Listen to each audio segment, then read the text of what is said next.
ಇವತ್ತು ಲೋಕಾಪುರ ಪಟ್ಟಣದಲ್ಲಿ ಒಂದು ರೈತರ ಪ್ರತಿಭಟನೆ. ಯಾಕೆ ರೈತರ ಪ್ರತಿಭಟನೆ ನಡೆದೈತೆ ಅಂದ್ರೆ ಈ ಸರ್ಕಾರ ಸಂಪೂರ್ಣ ದಿವಾಳಿ ಆಗೈತಿ. ರಾಜ್ಯದಲ್ಲಿರ್ತಕ್ಕಂಥ ಕಾಂಗ್ರೆಸ್ ಸರ್ಕಾರ ಸಂಪೂರ್ಣವಾಗಿ ದಿವಾಳಿ ಆಗೈತಿ. ಅದಕ್ಕೆ ಈ ರಾಜ್ಯವನ್ನು ಮಾರಾಕೊಂಡ್ರ ಇವತ್ತು ದೇಶದ ಬೆನ್ನೆಲುಬು ಅಂತೇಳಿ ನಾವು ರೈತರನ್ನು ಕರಿತೀವಿ. ಇವತ್ತು ರೈತರು ಯಾವುದೇ ದವಸ ಧಾನ್ಯ ಬೆಳೆಯಲಿಲ್ಲ ಅಂದ್ರೆ ನಾವು ಯಾರು ಬದುಕಕ್ಕೆ ಸಾಧ್ಯ ಇಲ್ಲ.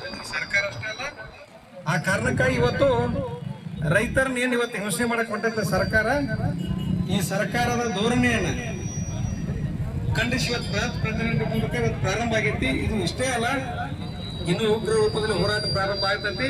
ಅದಕ್ಕೆ ಈ ಸರ್ಕಾರ ಎಚ್ಚೆತ್ತುಕೊಳ್ಬೇಕು.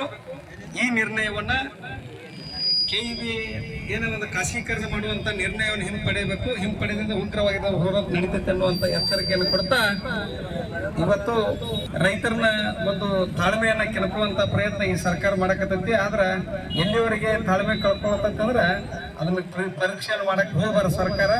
ಆ ಕಾರಣಕ್ಕಾಗಿ ನೀವೇನು ಇವತ್ತು ಈ ಖಾಸಗೀಕರಣ ಮಾಡಕ್ ಹೊಂಟಿರಲ್ಲ, ಈ ಧೋರಣೆಯನ್ನು ಬಿಡಬೇಕು. ಇದೇ ರೀತಿ ಹೋದ್ರೆ ನಿಮ್ಗೆ ತಕ್ಕ ಉತ್ತರವನ್ನು ರೈತರು ಕೊಡ್ತಾರೆ ಅನ್ನುವಂತ ಮಾತನ್ನು ಹೇಳಿ ನನ್ನ ಮಾತನ್ನು ಮುಗಿಸ್ತೇನೆ.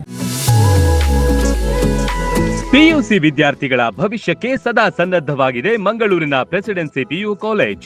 ಸುದೀರ್ಘ 50 ವರ್ಷಗಳಿಂದ ನುರಿತ ಬೋಧಕ ವೃಂದದಿಂದ ಶಿಕ್ಷಣ ಕ್ಷೇತ್ರದಲ್ಲಿ ಕ್ರಾಂತಿ ಮಾಡಿದೆ. ಐಐಟಿಎನ್, ಎನ್ಐಟಿಯ ಬೋಧಕರು, ಜೆಡಬ್ಲ್ಇ ಪರಿಣಿತ ಶಿಕ್ಷಕರು ಮತ್ತು ಡಾಕ್ಟರ್ಸ್ ನೀಟ್, ಕೆಸಿಇಟಿ ಪರೀಕ್ಷೆಗಳಿಗೆ ವಿಶೇಷ ತರಬೇತಿ ನೀಡುತ್ತಾರೆ. ವಿಶಾಲವಾದ ಹಚ್ಚ ಹಸಿರಿನ ಕ್ಯಾಂಪಸ್, ಅತ್ಯಾಧುನಿಕ class room, indoor outdoor stadium, ಬಾಲಕ ಬಾಲಕಿಯರಿಗೆ ಪ್ರತ್ಯೇಕ ಸುರಕ್ಷಿತ ಹಾಸ್ಟೆಲ್, ಗುಣಮಟ್ಟದ ಪೌಷ್ಟಿಕ ಆಹಾರ ಲಭ್ಯವಿದೆ. ಮಕ್ಕಳ ಮಾನಸಿಕ ದೈಹಿಕ ಆರೋಗ್ಯ ಕಾಪಾಡಲು ನುರಿತ ವೈದ್ಯಕೀಯ ತಂಡವಿದೆ. ಪ್ರತಿ ವರ್ಷ ಜೆಡಬ್ಲ್ಇ ನೀಟ್ನಲ್ಲಿ ಅಖಿಲ ಭಾರತ ಮಟ್ಟದಲ್ಲಿ ಅತ್ಯುತ್ತಮ ರ್ಯಾಂಕ್ ಪಡೆದ ಹೆಗ್ಗಳಿಕೆಯನ್ನು ಹೊಂದಿದೆ.